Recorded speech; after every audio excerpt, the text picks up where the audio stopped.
Hey everybody, Phil from Two Forks. So the other day I was on a website.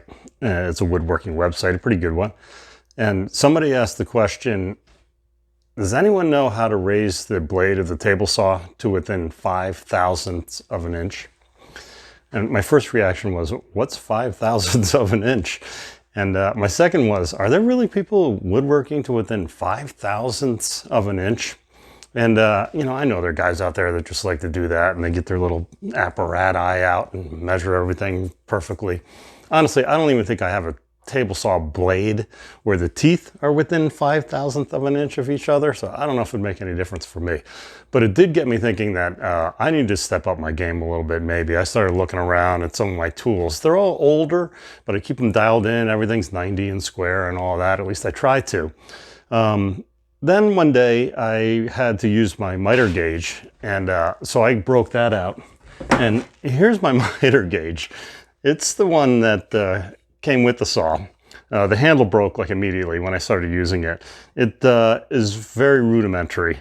And I think it works. I try and keep it 90, but it's a little bit sloppy. And the adjustment on here for degrees, if I'm within half, I'd be surprised. Probably not even within one.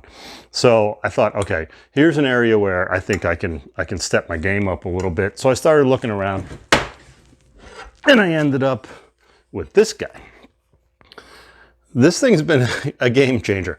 Am I cutting within 5 thousandths of an inch with it? I don't know. I can, supposedly. You see that little thing? I think it may be upside down. Let me turn it over. See that little gauge there? That's right.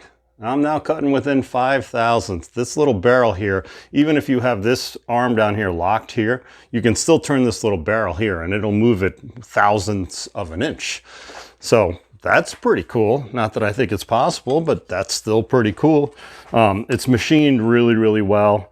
That's what I like about it. I mean, just using it feels better than the old one, this knurled knob. It has this little gizmo on here too that you can slide out. So if you're cutting longer pieces, just slide that baby out. And this little gauge actually can sit in here. So pretty cool little feature. That's a little bit of a gimmick, but still, it's a pretty cool feature. Again, the thing I like about this is this little gauge on here for when you're making multiple cuts. It's super tight. There's no play in here at all. I mean, it is new, so you wouldn't expect there to be any play.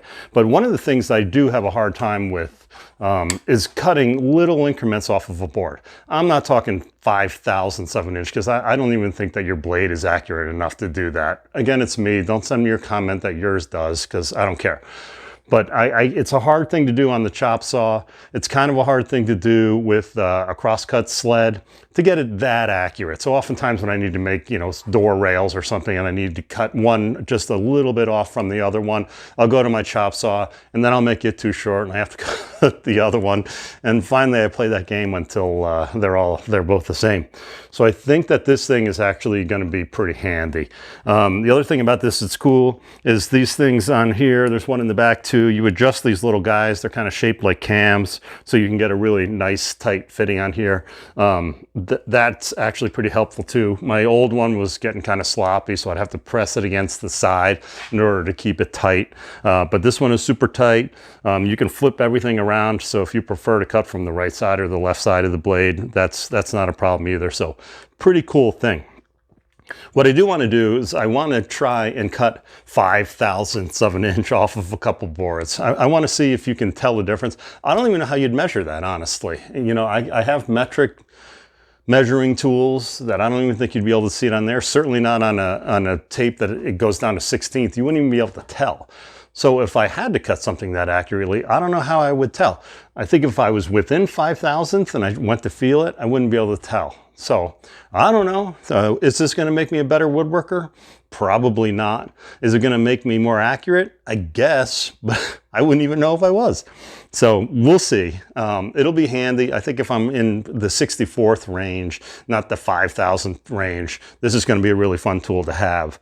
So let's go over to the table saw area and see if we can cut 5 thousandths of an inch off of a board. I think it'll be cool to try. Okay. So the other thing I didn't mention about this thing that's super cool is, not super cool, but it's pretty cool, is the positive stops on the miter gauge. And again, maybe you guys have always had this, but my other one, you just turn the handle and you try and get it close. 22.5, 45, and 60. And the way it locks in super positive and firm, I love this. I just love this thing. So anyway, let's see if we can cut 5 thousandths off of something. So we'll set this up and cut a little bit off, and then we'll cut one a little bit shorter. Let's try it.